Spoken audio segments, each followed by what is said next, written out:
So, Western interventionism in Iran, what's the deal with them? Let's look into it for a little bit, shall we? Yeah, Iran, it's home to the Persian civilization. It's one of the oldest continuous civilizations in human history. The Achaemenid Empire was the superpower of the 6th and 7th centuries BC. It's also where Zoroastrianism first emerged. Many consider it to be the world's first monotheistic religion.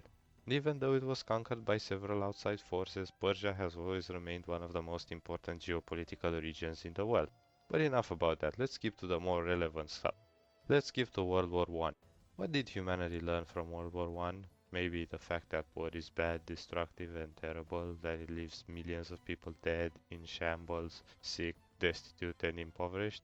Well, we kinda did, but we've also learned something more important and with utmost certainty, namely that future wars will need oil. Oil will be the lifeblood of war.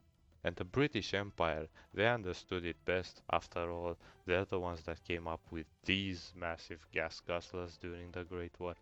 Anyway, following the end of World War One, Iran found itself caught within the British Empire's sphere of influence.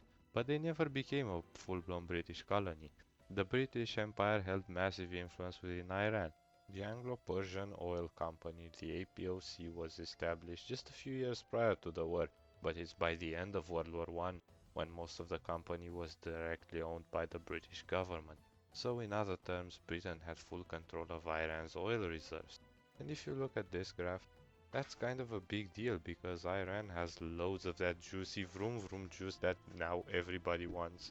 With Iran gaining a grand total of just 16% of the total shares. Oof! And then the British did even more funky stuff in Iran. For example, they backed Reza Khan's coup, and he ended up establishing his own Pahlavi dynasty. Not bad, although the dynasty was rather short-lived, and he ruled justly, wisely, and kindly. Except, not really, he just did like your standard authoritarian stuff. By the 1930s, he had surpassed all opposition, he had sidelined all democratic aspects of the constitution, he jailed his opponents, and in some cases, he even executed them. Oh, and by the way, one more thing about Reza Khan, or rather Reza Shah by now, he changed the country's name from Persia to Iran, and by extension the APOC became the AIOC.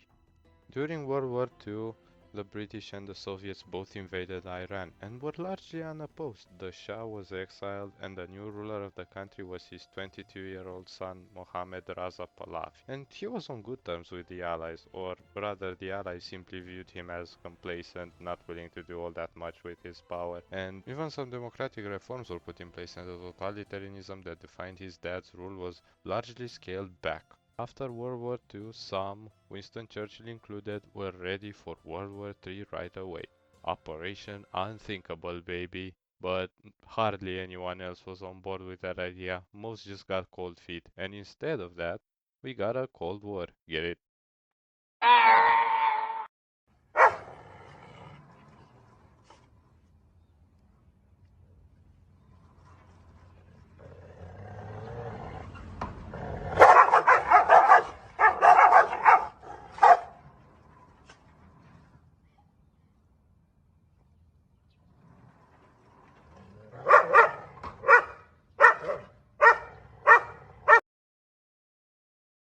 Instead, both the US and the USSR promised to be good boys and not directly fight each other. Instead, they can always make others fight for them. And all the way back in Iran, a new issue was brewing up. The British are like, hey, we'll just take the black gold off your hands. No big deal. But then the Iranian people realized, hold up, we're doing all the digging, it's the oil under our land, and you guys are keeping all the profits. That doesn't seem fair. And with that anti-British sentiment in Iran rose. With that, it paved the path for the rise of Mohammad Mossadegh and his party, the National Front for Iran. Now, Mossadegh, he was related to the previous dynasty of Iran, the Qajars, so that alone could cause some amnesty between the Shah and him. But for the most part, Mossadegh was content with keeping the Shah in power. He believed in a constitutional monarchy. The Shah would reign, but he would not rule. However, it was not the Shah that was Mossadegh's main problem at this time. It was the chokehold that the British still held over Iran's oil production.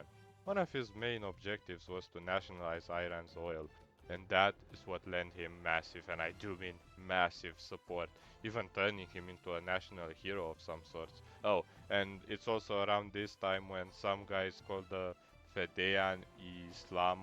I'm definitely butchering that pronunciation. They'll be relevant later on. This time they just carried out a few assassinations here and there. Now, at the start of World War II, the British Empire was still considered one of the world's superpowers, although its power was declining quite rapidly. And in Iran, this was quite evident as Mossadegh gained support in his campaign to nationalize Iran's oil. He gained it from both the people and even MPs that disagreed with him on the issue. Well, the Fedayeen also helped with that as well, you know. However, Mossadegh was still a secularist at heart, and they were radical Muslims. Mossadegh wanted a secular and constitutional monarchy, and in 1951, the same year he became prime minister, he set his whole plan in motion. The British were, as you can guess, extremely thrilled about the idea. So thrilled, in fact, that at first they thought of seizing the Abadan refinery by force, just send in the military and get the job done. But later on, they decided they're just gonna slam Iran with one embargo after the other. First, they'd send the Royal Navy to establish a blockade around Iran. Then they would freeze Iranian currency in British banks and forbid any British exports of sugar and steel to Iran, something that Iran at that time actually really needed. Meanwhile, across the Atlantic, the US State Department wasn't exactly buying Britain's argument that for some reason they should stay top dog over Iran's oil reserves. In fact, Washington outright rejected the idea that Britain should continue being the primary beneficiary of Iranian oil. But hold up, it's not really for altruistic reasons, as you might think. The US was quite happy to knock Britain down a peg. American oil companies were quietly positioning themselves as new players in this game. When the dust settled after nationalization, it wasn't just Iran trying to take control of its resources. American oil interests were among the key winners in the new concession agreement, so American goals are quite clear by this point. They want to end the British monopoly over Iranian oil, but they weren't about to sit this one out. Meanwhile, Britain was building a case against Iran, and they even took it to the International Court of Justice at Hague. That's when Mossadegh slammed them with a big mic drop. The world would learn of a cruel and imperialistic country stealing from a needy and naked people, he said. But the court just ruled that it had no jurisdiction over the case, and so the British, they agreed it's a win for them, so they went on with their blockades and embargoes. So, Mossadegh had to turn to the other two superpowers. Let's see. Which one would you go in if you were in his situation? Would you go with the one that's right next to you and just 7 years ago was forced by the UN to leave your country and most definitely still has interests in the region, seeing as how you're not a communist like them? Or maybe you can go with the one that's just halfway across the globe that never really bothered you. Yeah, easy choice. So, that said and done, Mossadegh invited oil executives to Iran. This greatly upset Churchill, who quietly reminded the US that it was the British who helped them out in the Korean War. The thing is, British embargo on Iranian oil was proving quite effective, and we all know what happens when times get rough. Of course, politicians in power tend to take the brunt of the blame, so more and more MPs started turning on Mossadegh, including Ayatollah Kashani, and by 1953 they were all for the coup. The only problem is, we get rid of Mossadegh. Who do we replace him with? Ah, I know, Mohammad Reza Pahlavi, the son of Reza Khan, who is pretty much the political equivalent of that one friend who peaked in high school. And trust me on this, I am that one friend. I know what I'm talking about. Oh, and if you thought by any chance that this mess is not complicated enough, let me add in a few extra things. There were also communists in Iran at this time, the Tudeh, who, I'll let you guess who they were backed by. Spoilers, it was North Korea all along. Now, they backed Mossadegh, hoping that eventually he'll turn the country communist and align Iran with the USSR, even though Mossadegh had no intention of doing that. But in reality, their support just tarnished his name even further, and they didn't hold back on brutality one bit. Opponents got silenced, beaten, and in one wild case, even stabbed at a school. This was the fate of the 13-year-old cousin of Farah Pahlavi, the future queen of Iran. And By 1953, all of this was really taking its toll on Mossadegh's government, the British embargo, and the political turmoil alike. He was even losing support among the working class, who, up until this point, were his staunchest backers. Not only that, but he was having to rely more and more on emergency powers, essentially acting like an autocrat. In the wake of that, a wave of resignation by his supporters in parliament left the National Front of Iran severely weakened. They were faced with growing opposition, and Mossadegh decided to take a bold and very controversial step. He called for a referendum to dissolve the parliament and grant himself legislative power. The result? A staggering 99.9% approval. Over 2 million votes were in favor of it, and just 1,300 were against it. But instead of showcasing overwhelming public support, the near perfect outcome only fueled suspicion. Critics saw the referendum as a move that undermined democracy, an act of treason against the Shah, and a grab for unchecked power. So by now, Britain wasn't just worried about losing Iran's oil, they feared losing everything else they had in the country. And with the communists to their party making moves, they finally saw an opportunity to play on America's greatest fear, the Red Boogeyman. They convinced the US Secretary of State, John Foster Dulles, that Iranian nationalism wasn't just about independence anymore. Now it was just a front for a full-blown Soviet takeover. Well, they didn't really have much evidence, but it was the Cold War, and fear was the name of the game.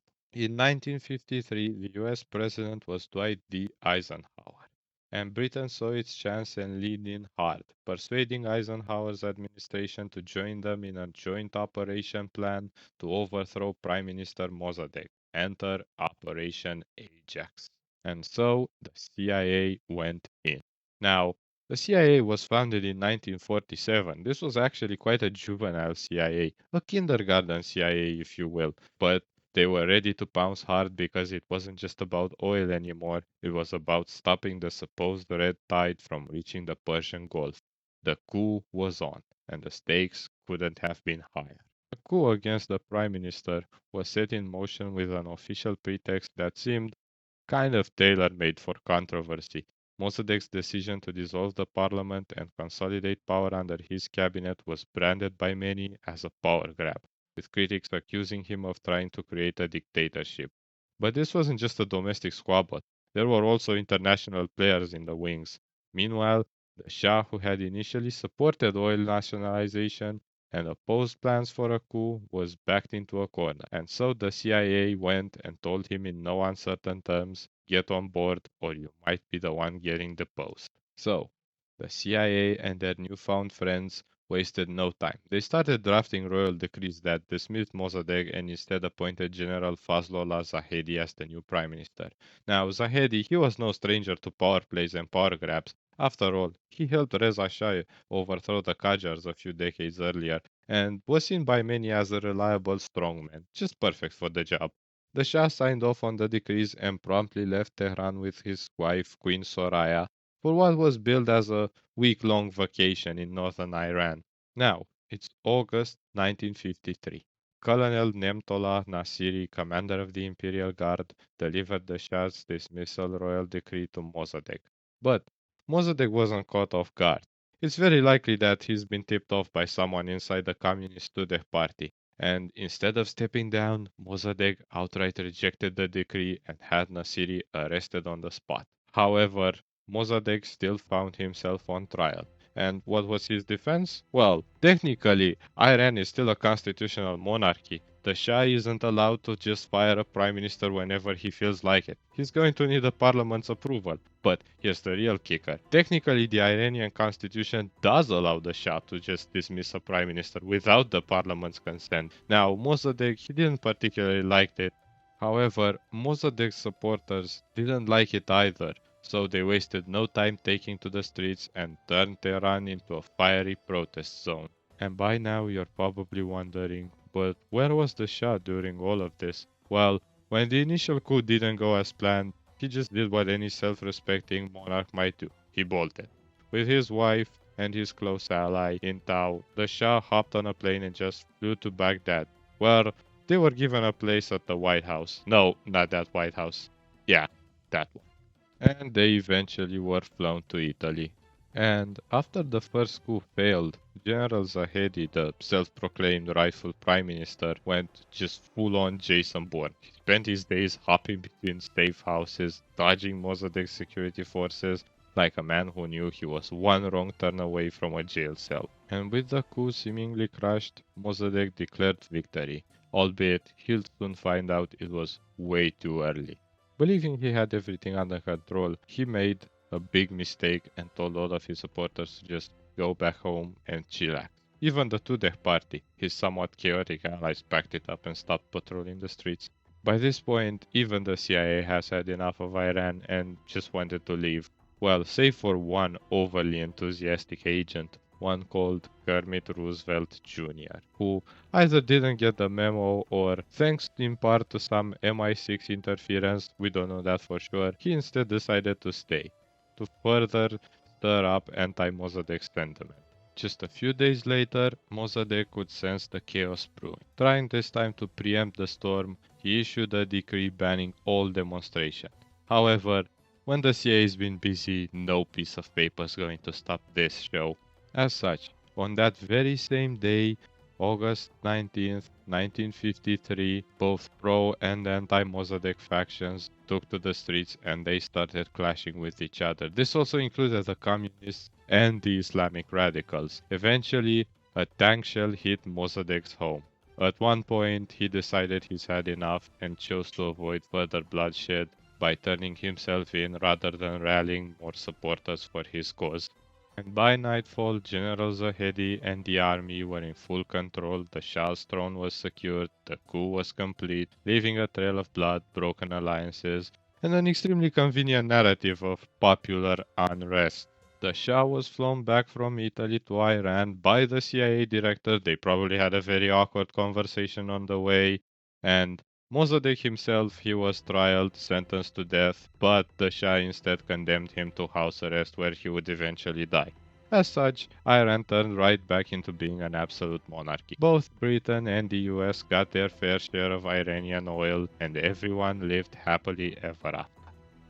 Except not really. In 1979, the radical Muslims who had previously backed the Shah became really discontent with his disastrous rule. So they overthrew him and they established the first modern-day Islamic theocracy. There was also an oil crisis, a hostage situation, and the Iran-Iraq War, one of the bloodiest wars in the Middle East history, and so much more turmoil throughout the entire region because of it. Now, just imagine for a second if Mossadegh had been allowed to stay in power, and he did successfully manage to turn Iran into a secular constitutional monarchy that had full control of its natural resources, just as he planned. He could have perhaps been a great ally of the West in the Middle East. He had no love for the Soviets. Even the Eisenhower administration acknowledged this. But alas, the UK and the US chose short-term gains, only to later wonder why is it so hard to find a democratic, secular, popular leader in the Middle East.